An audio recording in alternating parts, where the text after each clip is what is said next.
உங்களுக்காக இன்றைய வசனம்.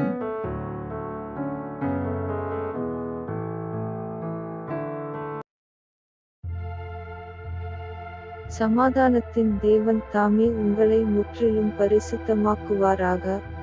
உங்கள் ஆவி ஆத்துமா சரீரம் முழுவதும் நம்முடைய கர்த்தராகிய இயேசு கிறிஸ்து வரும்போது குற்றமற்றதாயிருக்கும்படி காக்கப்படுவதாக.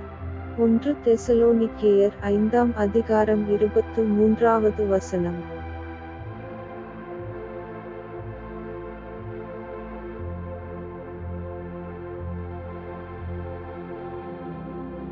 ஆமென்.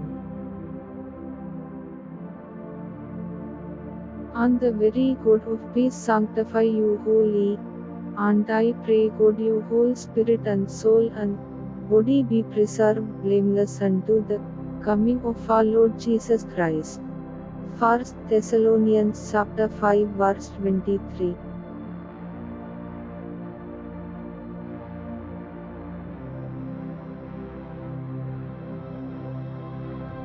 ஆமென்.